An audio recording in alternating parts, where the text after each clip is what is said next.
welcome back to my YouTube channel. Kembali lagi bersama aku Happy Pramandari. Gimana kabar kalian teman-teman? Semoga sehat selalu ya. Sebelum lanjut nih teman-teman, aku ada sedikit informasi untuk kalian semua. BKN kemarin baru mengumumkan di sosial media resminya, yaitu di Instagram dan di Twitter. Jadi pada tanggal 31 Mei 2021, rekrutmen CPNS dan P3K itu belum dibuka teman-teman, karena masih ada hal-hal yang harus dipersiapkan. Nah, nanti apabila persiapannya sudah selesai, sudah matang, akan langsung diumumkan oleh official account-nya BKN. Jadi teman-teman tinggal stay tune aja terus. Jadi teman-teman pantengin terus tuh official account-nya BKN, baik itu di Instagram, di Twitter, maupun di website resmi dari BKN. Seperti itu, agar teman-teman selalu update informasi terbarunya ya. Nah, buat teman-teman yang udah semangat banget nih mau daftar, nggak usah merasa sedih atau down karena diundur. Kita ambil sisi positifnya aja. Jadi sekarang teman-teman bisa mempunyai lebih banyak waktu lagi untuk belajar, untuk latihan tryout dan mempersiapkan semuanya ya teman-teman. Jadi semangat terus dan jangan kendor belajarnya, oke?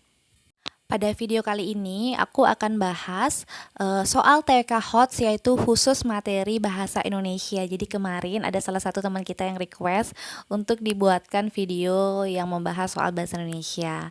Nah, sebelumnya aku udah bikin soal TWK HOTS juga, tapi yang tentang radikalisme itu ada 2 part, ada part 1 sama part 2-nya. Untuk teman-teman yang belum sempat nonton, silahkan klik di description box, nanti aku taruh linknya di sana.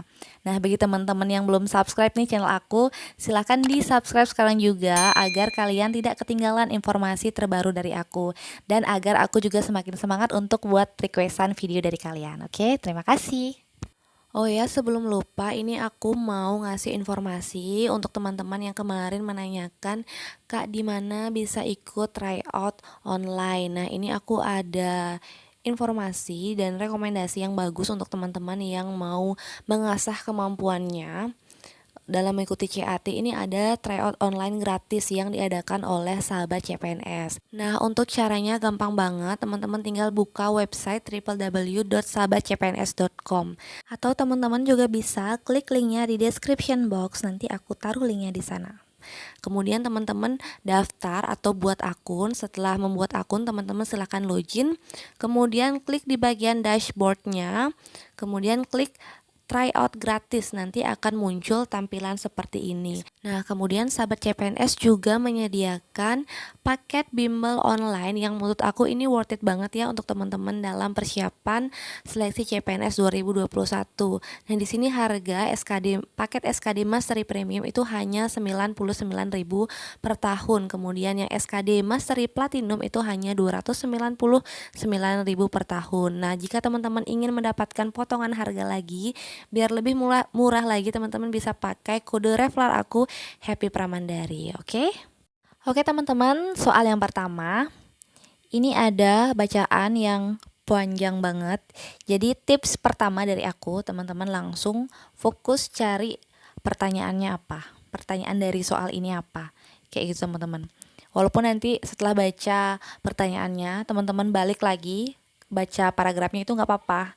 At least teman-teman udah tahu apa yang akan kalian cari di bacaan tersebut.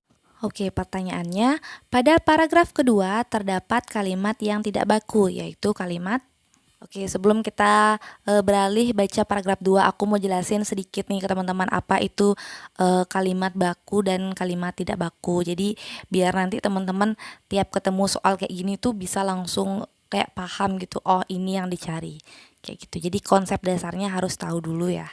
Nah, yang dimaksud dengan kalimat baku yaitu kalimat yang secara efektif dapat dipakai untuk menyampaikan gagasan secara tepat dengan tujuan agar intonasi tersampaikan secara baik.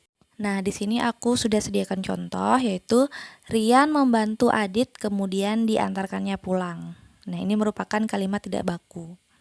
Kemudian kalimat bakunya, Rian membantu Adit kemudian mengantarkannya pulang. Nah, di sini perbedaannya di kata diantarkannya dan mengantarkannya. Nah, kalau kalimat baku itu kalimatnya itu lebih cocok lebih sesuai, lebih enak didengar kayak gitu teman-teman. Nah, secara umum syarat dari kalimat baku itu harus logis, kemudian harus hemat kata, padu dan sesuai dengan struktur. Kemudian, kalimat baku tidaklah sama dengan kata baku. Meskipun demikian, di dalam kalimat baku pasti terkandung kata-kata baku. Untuk membuat kalimat-kalimat baku, kita harus memperhatikan kata baku yang bisa dilihat di dalam Kamus Besar Bahasa Indonesia. Oke, balik lagi ke soalnya. Sekarang kita perhatikan paragraf kedua, yaitu kalimat yang pertama, selain wisatawan asing, turis lokal sebetulnya dapat menjadi pasar pariwisata. Oke, ini baku menurut aku, nyambung. Kemudian kalimat yang kedua, persoalannya adalah bahwa faktor yang menarik bagi mereka untuk berwisata di negeri sendiri sangat lemah. Nah, teman-teman ketemu nggak anehnya di mana? Jadi di sini setelah kata adalah itu ada kata bahwa. Nah, kata bahwa setelah kata adalah ini kurang sesuai teman-teman. Kalimatnya menjadi kurang efektif dan terkesan juga boros kata seperti itu. Jadi menurut aku jawabannya kalimat yang kedua. Jawabannya bagian B. Oke, lanjut soal berikutnya. Topik yang dibicarakan dalam teks di atas adalah, nah teman-teman, jadi di sini yang ditanyakan adalah topik bacaan. Nah, biasanya topik bacaan itu berada di paragraf awal teman-teman, sedangkan paragraf selanjutnya itu merupakan paragraf penjelas atau pelengkap dari topik yang dibicarakan. Jadi kita hanya perlu baca paragraf yang pertama. Itu orang Indonesia yang gemar melancong ke luar negeri lebih kenal Singapura atau Eropa daripada budaya negeri sendiri. Penelitian Departemen Kebudayaan dan Pariwisata tahun 2004 mengungkapkan bahwa mereka bepergian ke mancanegara rata-rata baru pernah mengunjungi 3 dari 33 provinsi di tanah air. Oke, sekarang kita lihat optionnya. Yang A, kecenderungan orang berlibur ke luar negeri. B, tujuan orang berlibur ke luar negeri. C, daya tarik wisata mancanegara.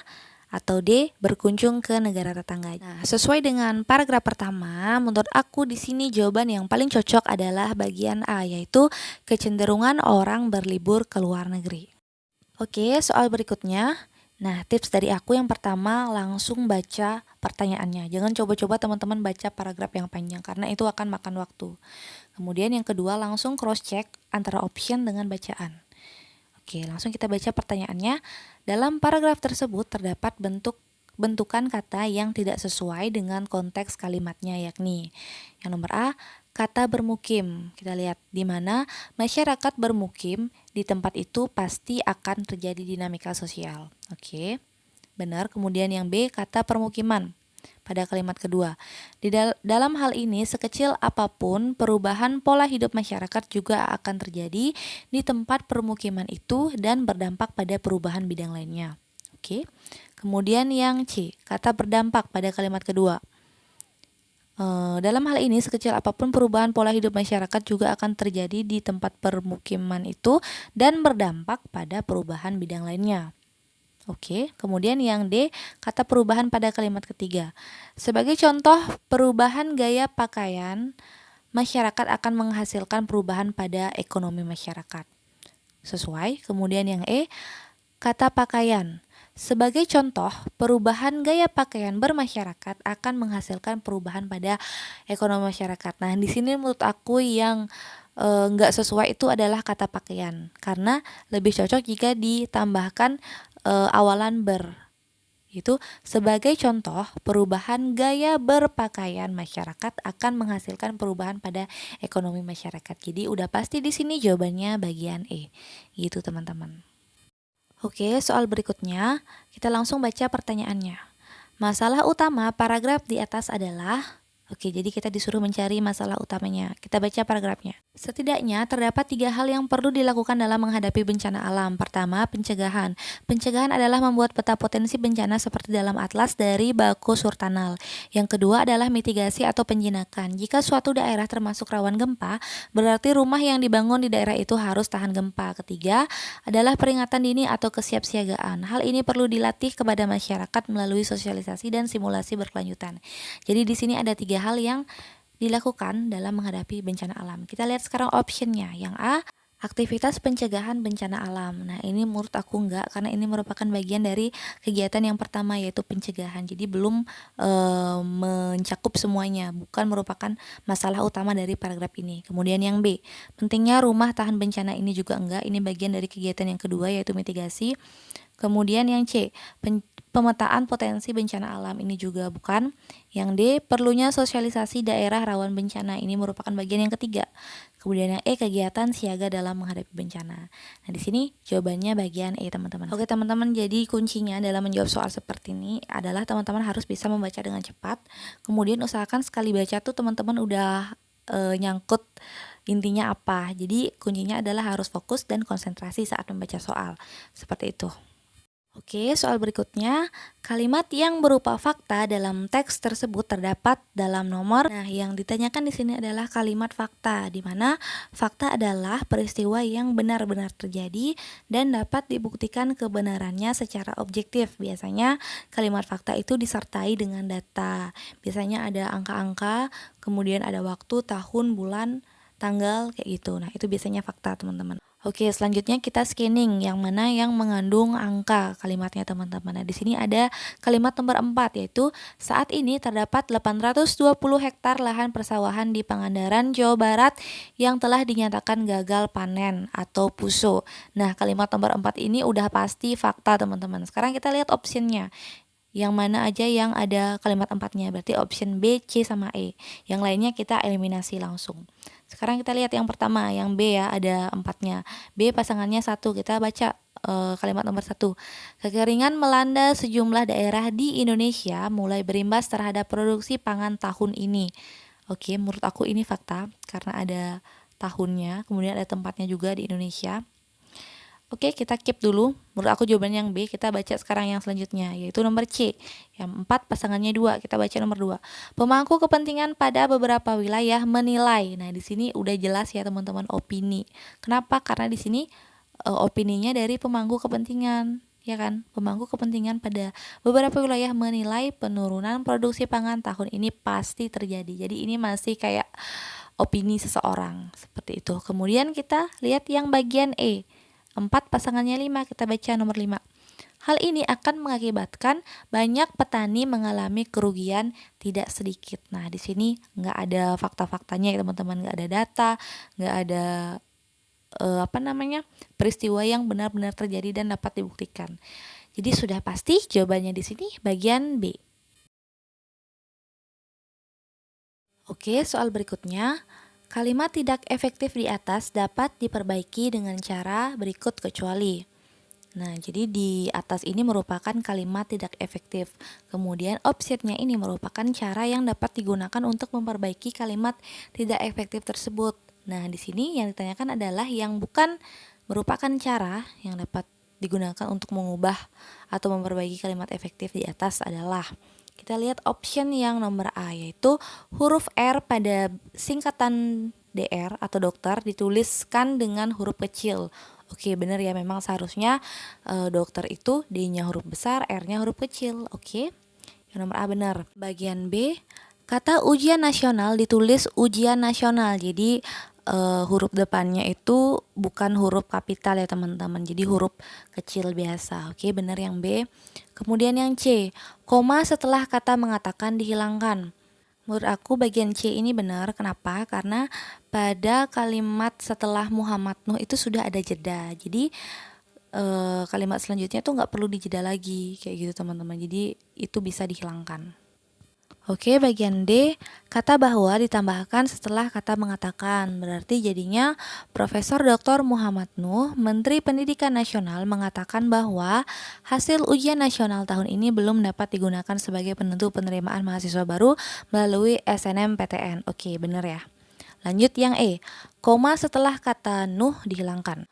Oke, menurut aku di sini jawaban yang bagian E itu salah, karena jika tanda koma dihilangkan maka kalimatnya akan menjadi semakin tidak efektif, karena tanda koma di sini berfungsi untuk sebagai penjelas atau aposisi. Jadi cara yang tidak dapat memperbaiki kalimat efektif di atas adalah bagian E.